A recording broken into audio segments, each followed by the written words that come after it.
أنا العبد الذي كسب الذنوب وصدته الأماني أن يتوب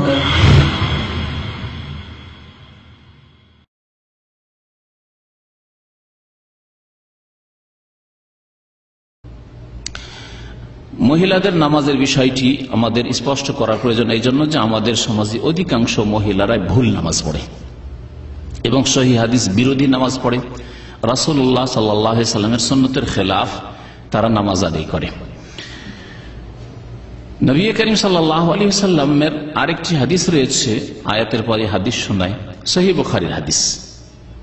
তাতে সম্বোধন যেমন পুরুষদের করা হয়েছে উম্মতের, তেমন নারীদেরকে করা হয়েছে। সাল্লু কামারা আইতুমুনি ও সাল্লি, তোমরা সালাত আদায় করো, নামাজ পড়ো, কামারা আইতুমুনি যেমন দেখলে আমাকে, ও সাল্লি নামাজ পড়তে। তাহলে যেমন রাসূলুল্লাহ নামাজ পড়েছেন সেই রকম নামাজ যেমন পুরুষদের পড়তে হবে, তেমনি মহিলাদেরকেও সেই রকমই নামাজ, সেই তরিকায় নামাজ আদায় করতে হবে। এর বিপরীত করলে এমন আমল হবে যা আল্লাহ পাক গ্রহণ নাও করতে পারেন। কারণ সহিহ বুখারীতে হাদিস রয়েছে, সহিহ মুসলিমে রয়েছে, মা আয়েশা রাদিয়াল্লাহু তাআলা আনহা বর্ণনা করেছেন, মান আমিলা আমালান লাইসা আলাইহি আমরুনা ফাহুয়া রাদ্দ।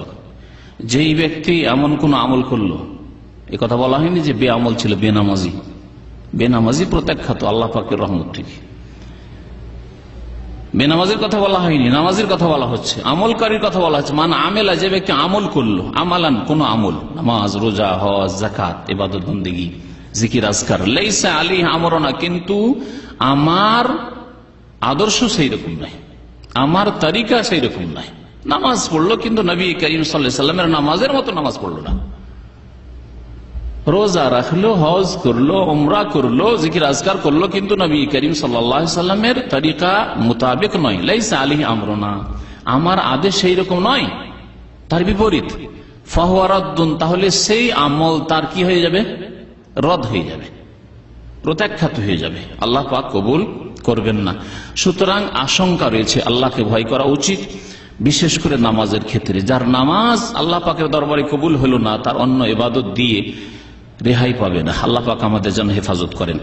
প্রথম যে ফতোয়া শোনাবো এই নামাজ সম্পর্কে, যে নারী পুরুষের নামাজে পার্থক্য আছে কি নেই, সেই ফতোয়ার প্রধান মুফতি হচ্ছেন ইমাম আল্লামা শেখ আব্দুল আজিজ বিন আব্দুল্লাহ বিন বাজ রহমতুল্লাহ আলাইহি, সৌদি আরবের বিগত প্রধান মুফতি। আর সৌদি আরবের যে দারুল ইফতা যাকে সংক্ষেপে বলা হয়, তার একটি স্থায়ী কমিটি রয়েছে, লাজনা দায়মা, স্থায়ী কমিটি ফতোয়া বোর্ডের। সেই স্থায়ী কমিটি যে ফতোয়া বোর্ডের, তার ফতোয়া জিজ্ঞাসা করা হয়েছে বিভিন্ন দেশ থেকে। প্রশ্ন করেছেন প্রশ্নকারী, নারজু তাওদিহা কাইফিয়াতে সালাতিল মারআতিল মুসলিমাহ, মুসলিম নারীদের সালাতের তরিকা পদ্ধতি কি, এটা স্পষ্ট করে দেবেন আশা করি। ওমাল ফারকু বাইনাহা বাইনা সালাতির রাজুল ফিল কাইফিয়া, পুরুষের নামাজ এবং নারীর নামাজে পার্থক্য কি রয়েছে, ফিল কাইফিয়া ধরনের দিক দিয়ে, পদ্ধতির দিক দিয়ে। জবাবে বলছেন, লা ফারকা বাইনা সালাতির রাজুলি ওয়া সালাতিল মারআহ, পুরুষের নামাজ আর নারীর নামাজে লা ফারকা, কোনো পার্থক্য নেই, কোনো পার্থক্য নেই। মিন হাইসুল আকওয়াল, না যেগুলি পড়ার বস্তু, বাচনিক ইবাদতের দিক দিয়ে, কারণ নামাজের মধ্যে দুই রকম ইবাদত রয়েছে, বলার বস্তু রয়েছে আর কি রয়েছে, ওয়াল আফআল, কর্ম রয়েছে। না কর্মের দিক দিয়ে, না এমন কোন বিশেষ দোয়া আছে, বিশেষ সূরা আছে, বিশেষ তাসবিহ আছে যেগুলি পুরুষ পড়বে, নারী পড়বে না, অথবা নারীরা পড়বে, পুরুষরা পড়বে না, এরকমও নেই। আর এমন কোন হরকত তাতে আছে, ওঠা বসার ক্ষেত্রে, হাত বাঁধার ক্ষেত্রে ইত্যাদি বিভিন্ন ক্ষেত্রে, সিজদা করার ক্ষেত্রে, রুকু করার ক্ষেত্রে, না কোনো ক্ষেত্রে কোনো পার্থক্য নেই, স্পষ্ট কোন সুন্নত অর্থাৎ হাদিস নেই যাতে নারীদেরকে এর ব্যতিক্রম বলা যেতে পারে। মিন বাযে যালিক, কিছু কিছু মাসলা মাসাইল, এমন কোন মাসাইল নেই।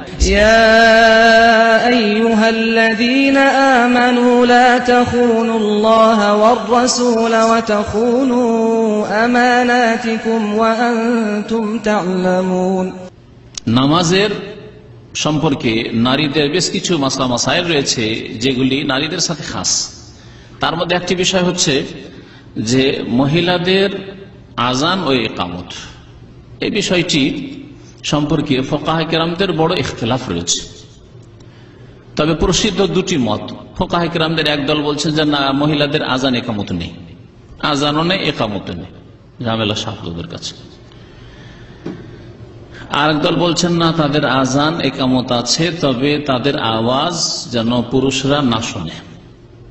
এবং এই দুই দলের দুটি হাদিস তারা নিজ নিজ দলিলে পেশ করেছেন।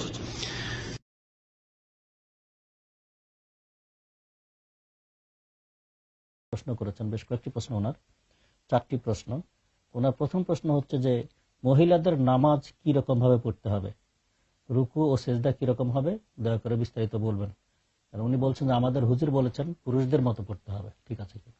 কিতাবুল সালাতে যান, ইবনে কুদামার মাকদিসির, সেখানে পেয়ে যাবেন অনেক সাহাবীর পক্ষ থেকে বর্ণিত আছে, আলী রাদিয়াল্লাহু আনহুর পক্ষ থেকে, ওমর রাদিয়াল্লাহু আনহুর পক্ষ থেকে বর্ণিত আছে যে মহিলারা এভাবে নামাজ পড়বেন রুকু সিজদার হালাতে যে তাদের গোশতগুলো গোশতের সঙ্গে লেগে থাকবে, ফাঁকটা এরকম থাকবে না।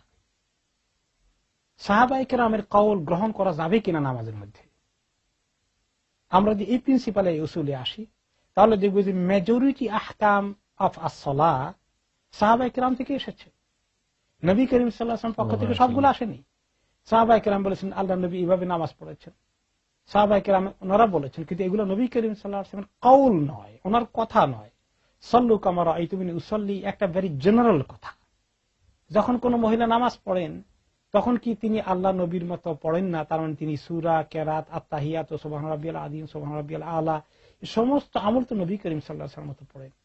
দুই একটা বিষয় মহিলাদের অতিরিক্ত পর্দার কারণে তিনি আলাদা করেন, এটা ওনার নামাজের থেকে বিপরীত নামাজ হয়ে গেল না? তা হবে কেন? এবং অনেক ক্ষেত্রেই তো মহিলাদেরকে নবী করিম সাল্লাল্লাহু আলাইহি ওয়াসাল্লাম মতো আমল করা থেকে একটু ডিফারেন্ট করতে হয়। যেমন মহিলারা যে পোশাক পরবেন নামাজের সময়, তারা কি নবী করিম সাল্লাল্লাহু আলাইহি ওয়াসাল্লাম মতো পোশাক পরবেন? তারা তো মহিলাদের পোশাক পরবেন পর্দার জন্য, কারণ তাদের পোশাক হলে একেবারে মাথার উপর থেকে পায়ের পাতা পর্যন্ত, আর পুরুষদের মিনিমাম হচ্ছে নাভি থেকে হাঁটু পর্যন্ত। যদিও তারা সুন্নতি পোশাক হচ্ছে এর চেয়ে বেশি একদম সুন্দর পোশাক দিয়ে ভালো জামা কাপড় পরে কোনই ঢাকবেন এবং নিচেও হাঁটু নিচে আঁটু দিবেন যাতে করে রুকু সিজদায় গেলে হাঁটু আনকাভার না হয়ে যায়। তো এভাবে আমরা দেখতে পাচ্ছি যে মহিলারা কোন কোন ক্ষেত্রে নবী করিম সাল্লাল্লাহু আলাইহি ওয়াসাল্লাম হুবহু পারবেন না, পোশাকের ক্ষেত্রে তারা পারবেন না, তাদেরকে আলাদা পোশাক পরতে হবে যেটা মহিলাদের জন্য প্রযোজ্য। তো পোশাক যদি অ্যালাউড হয় এবং করতে বাধ্য তারা, তাহলে অন্য সময় যেটা পর্দার জন্য দরকার সেটা কেন করতে পারবেন না? আরো আছে, যদি কোনো কারণে মহিলারা জামাত করেন, যদিও মহিলাদের জামাত করার জন্য আলাদা মসজিদ আলাদা জামাত কায়েম করা এটা কোনো সুন্নত নয়, তবে যদি কোনো জায়গায় মহিলারা একত্রিত হয়ে যান ঘটনাক্রমে এবং সেখানে তারা নামাজ পড়েন, তারা চিন্তা করেন যে আমরা একটু জামাত করি, এটা নিয়ে কোনো কোনো ইমাম কারাহাত আছে বলে আবু হানিফা রাহমাতুল্লাহ আলাইহি, ইমাম হানাফি মাযহাবে বলা হয়েছে, কিন্তু অন্যান্য মাযহাবে এটাকে অ্যালাউ করা হয়েছে, রেগুলার সচরাচর নয়, ওয়ান অফ কোন কারণে একত্রিত হয়েছে। এরকম যদি হয় তাহলে সব ফুকাহা একমত যে যিনি ইমাম হবেন মহিলাদের, তিনি পুরুষ ইমামের মতো সামনের কাতারে দাঁড়াবেন না, যেভাবে রাসূলুল্লাহ সাল্লাল্লাহু আলাইহি ওয়াসাল্লাম দাঁড়িয়েছেন এবং ওনার পিছনে মহিলারা দাঁড়াবে, এটা দাঁড়াতে পারবেন না। স্পেশাল ভাবে ওনাকে মেইন লাইনের ভিতরে দাঁড়াতে হবে। তাহলে এখানে পার্থক্য কেন? এখানে কেন সাল্লু রাআইতুমুনি উসাল্লির তরিকা অনুযায়ী ইমাম সামনে গিয়ে দাঁড়াবেন না? এবং তিনি কেরাত যখন পড়বেন, তাকবীর যখন পড়বেন, এত উঁচু আওয়াজে পড়বেন না যেন পুরুষদের কানে যায়, যদি বাইরে কেউ থাকে, একটু কোয়াইট আওয়াজে পড়বেন। তাহলে এগুলো কেন? নবী করিম সাল্লাল্লাহু আলাইহি ওয়াসাল্লাম তো স্বাভাবিকভাবে বলেছেন, আওয়াজকে কোয়াইট করেননি। তাহলে এতে বোঝা গেল যে সাহাবায়ে কেরাম থেকে যে দলিলগুলো পাওয়া গেছে এবং সেই দলিলগুলো সহিহ, সেগুলো দুর্বল নয়। হ্যাঁ, হানাফি মাযহাবের কেউ কেউ একটা দুর্বল হাদিসকে ব্যবহার করেন যে নবী করিম সাল্লাল্লাহু আলাইহি ওয়াসাল্লাম বলেছেন যে ইয়ালতাহিমু বাদুহু বাদা, যে মহিলারা যখন নামাজ পড়েন তাদের গোশত গায়ের সঙ্গে গায়ে লেগে যাবে। হাদিস মারফু, নবী করিম সাল্লাল্লাহু আলাইহি ওয়াসাল্লাম বলেছেন বলে যে হাদিসটি বর্ণিত আছে কারো কারো কাছে, এটা হানাফি মাযহাবের কোন কোন আলেমরা এটাকে লিখেছেন বা এর ভিত্তিতে কথা বলেছেন, এই দলিলটা সহিহ নয়, এটা দাঈফ। নবী করিম সাল্লাল্লাহু আলাইহি ওয়াসাল্লামের হাদিস ওনার কাউল হিসাবে এটা দাঈফ, কিন্তু সাহাবাদের কাউল হিসাবে সহিহ, মাওকুফ হিসাবে সহিহ। এই জন্য এর ভিত্তিতে এই পার্থক্য যারা কায়েল আছেন তাদের দলিল আছে এবং এটা জায়েজ আছে। এখন কথা হলো এই যে তার অর্থ এই না যে এই যুগ যুগ থেকে সাহাবায়ে কেরাম থেকে শুরু করে দুটো মত আছে যে মহিলারা পুরুষদের মতই পড়বে। এটার যেমন কাউলটা আপনারা শুনলেন, মতামত আছে, ঠিক তেমনি তারা পর্দার কারণে আলাদা করে পড়বে। এটা নিয়ে মাযহাবের মধ্যে আইমায়ে কেরামের মধ্যে যে পার্থক্য হয়েছে, এটাকে আমরা উভয়টাকে গ্রহণ করতে হবে। যেভাবে রাফুল ইয়াদাইন, আমিন জোরে বলা না আস্তে বলা, এগুলো নিয়ে ইখতিলাফ আছে কিছু বিষয়। এই মাসালাটা একটা ইখতিলাফি মাসালা, উভয় কাউলের দলিল আছে। আমরা এক কাউল যারা অনুসরণ করব, আরেক কাউলকে আমরা রিজেক্ট করা, প্রত্যাখ্যান করা এবং তার বিরুদ্ধে সমালোচনা করা এবং এটাকে একটা ইখতিলাফের ইস্যু বানিয়ে খামাখা ফিতনা সৃষ্টি করা, এটা কিন্তু আসলে ঠিক না। এটা অনেকেই করে থাকেন খুব জোরে সোরে। উভয়েরই দলিল রয়েছে এবং উভয়টাকে আমরা স্বীকৃতি দেওয়া উচিত। আমার কাছে যেটাকে অধিকতর গ্রহণযোগ্য মনে হচ্ছে আমি সেটা গ্রহণ করতে পারি, কিন্তু অন্যটাকে কন্ডেম করা, অন্যটার ব্যাপারে খুব জোরে সোরে সেটাকে উড়িয়ে দেওয়া, এই ধরনের মানসিকতা ঠিক না আসলে। আল্লাহু আকবার।